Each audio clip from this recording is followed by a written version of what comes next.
Chers amis, bonjour. Voilà, je me retrouve à la porte de Versailles dans une exposition bien particulière. C'est la première édition. Voilà, et comme vous pouvez le remarquer, c'est le cannabis et les dérivés du cannabis qu'on peut utiliser comme des produits d'esthétique et d'autres produits anti-inflammatoires. Et je vais laisser la parole à une des personnes ici présentes qui va me donner des explications sur le savoir-faire américain dans ce domaine-là. Voilà. Donc, alors nous on commercialise principalement des graines de plantes de cannabis dans laquelle on a toutes ces variétés-là. Donc c'est une grande quantité. Comme vous pouvez le voir ici, on va avoir toutes les caractéristiques de chaque plante. Donc on va avoir la taille, la quantité aussi de sativa ou d'indica qu'il va y avoir, et également le prix, tout ce qu'on aura besoin justement pour pouvoir obtenir les plantations. Et du coup, ici, en fait, ce qu'il faut retenir, c'est qu'elles sont déjà féminisées. C'est-à-dire qu'en fait, on aura normalement un mâle et une femelle, dans laquelle, lorsque les deux sont ensemble, il va y avoir pollinisation. Et en fait, c'est ce qu'on ne veut pas.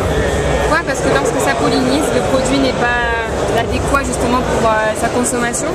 Du coup, on va toujours chercher à avoir des femelles et que ce soit uniquement la fleur qui va être utilisée. Donc dans ce cas-là, elles sont déjà féminisées. Il y a déjà eu cette sélection génétique, cette étape-là. Et puis aujourd'hui, on a une promotion, on a également la petite roue dans laquelle pour 5 € on la fait tourner, on peut gagner entre 1 et 10 graines. Donc c'est une très bonne option. Donc c'est du cannabis qui a poussé, qui a été planté aux États-Unis, on est d'accord? Oui, alors ça a été aux États-Unis et uniquement ici, ça se commercialise que la graine et la graine est bien comme ça.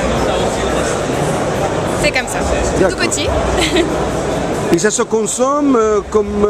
Alors en fait, il faut la planter. Du coup, avant il faut la faire germer. C'est une graine comme n'importe quelle graine de n'importe quelle plante, d'accord. Tout simplement, il faut la faire germer et puis ensuite, il faut la planter et puis voilà.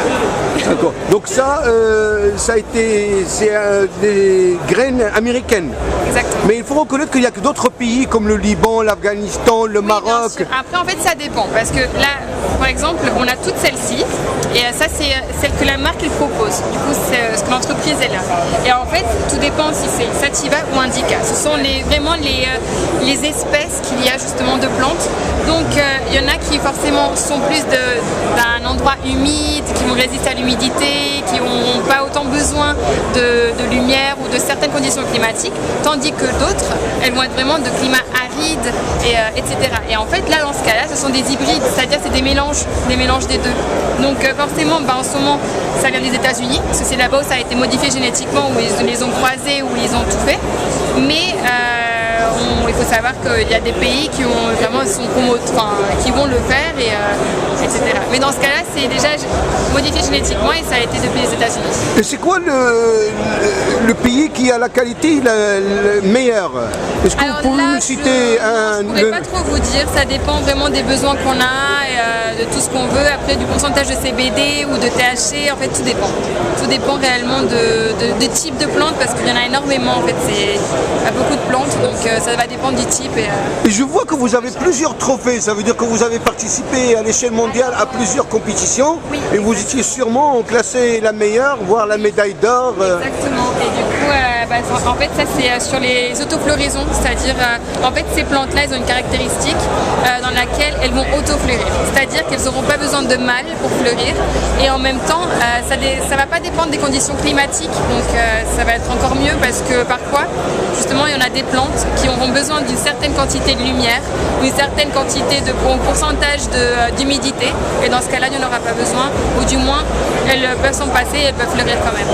Ok, je vous remercie beaucoup pour l'ensemble de ces informations qui sont pour moi une mine d'informations pour des questions que mes collègues peuvent éventuellement poser. Merci, au revoir, bon salon.